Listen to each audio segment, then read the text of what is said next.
One going right there. It's pretty good. Solid, yeah. I like your hat. What is that? What's your hat? Yeah. Kona surf. Kona surf. I like it. Big surf.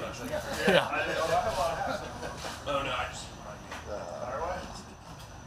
Shane, when you take over an offense, do you have to kind of unteach habits from the previous staff's offensive play calling?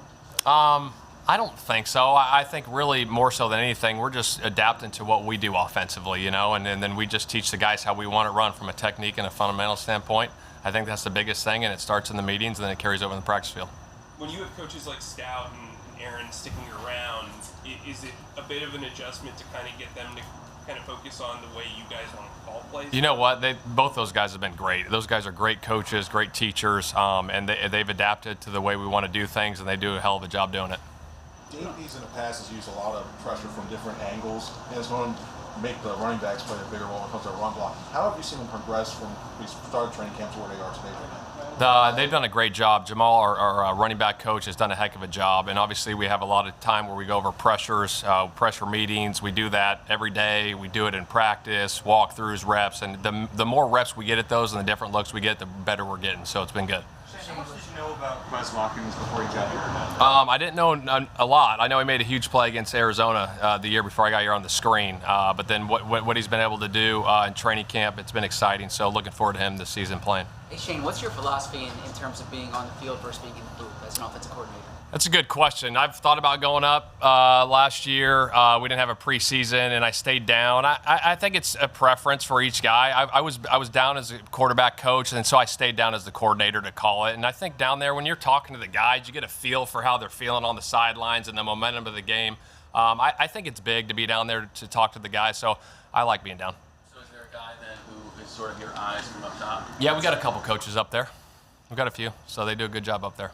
What are some challenges that Falcons defense presents with different levels? Yeah, no, that's a good question. Obviously, Dean Pease, he's been doing this for a long time. His defense has always been very solid. And, inside, it starts with Garrett inside.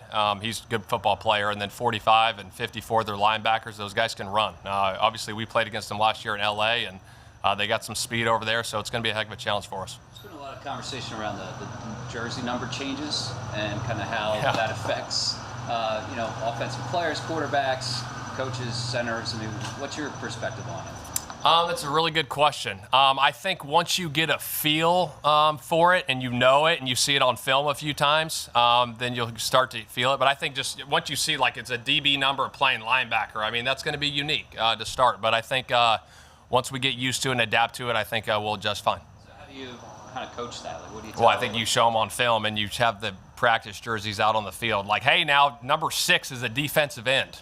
So you got to talk through it and show them and walk through it. Have the quarterbacks kind of mentioned that, or they have not noticed that? We haven't had many conversations about that, to be honest. Shane, what's your opinion on the team's speed, specifically the skill positions? As far as theirs? As the overall group. Yeah, no, I think they got good speed.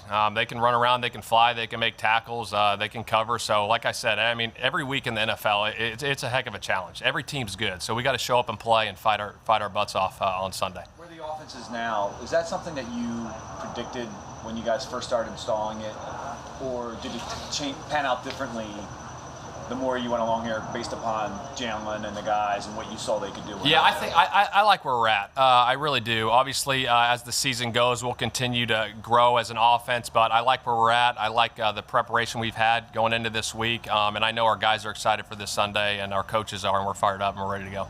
You guys ended up keeping J.J. Arcega-Whiteside on the 53-man roster. What did he show you during camp that made you want to include him in this group? You know what? He's done a heck of a job. This guy's tough now. He's tough. He blocked his butt off. He did everything we asked him to do on special teams, and he just kept improving every day and doing what we asked to do. And he's smart, and he wants to get better every day, and we love that about him. As far as growing goes, there's 3 wide receivers, Quez and Javante and Jalen. How have they grown through camp to get to this point for opening day? I think it's just the repetition. I keep going back to that. It's the fundamentals and the details that Coach Moorhead and Coach Sirianni and and Kevin Batula, our pass game coordinator. Those guys do a heck of a job of teaching them the fundamentals and the details of how we want the route run. And you can see it every day in practice. There's certain routes that come up. Like it might be 3 days ago in practice, and then the same route comes up and the correction's made. So it's been really good to see. So like I said, I'm excited about the wide receiver group and looking forward to those guys on Sunday. Is there something to, I asked Jalen Rager this, is there something to the chemistry of players growing together? So you have a quarterback that came in with the same draft class as Jalen and Quez Watkins, Devontae's a rookie, so they're all going to grow together. Do we overrate that, or is there something to No, I think there's definitely something to that. Once they keep going over years and years and you get that nucleus, right, and those guys stay together for a while, it's just all those teams, right? All the really good ones that have been together for a while, you can see that chemistry. So I think that's big. Those guys keep growing together and creating that chemistry. Does Jordan Mailata remind you of anyone you've seen before? No, he's the biggest human being I've ever seen. He's a big man. Giants, big. Yeah. I think Keith Dunlap wants to work. Yeah.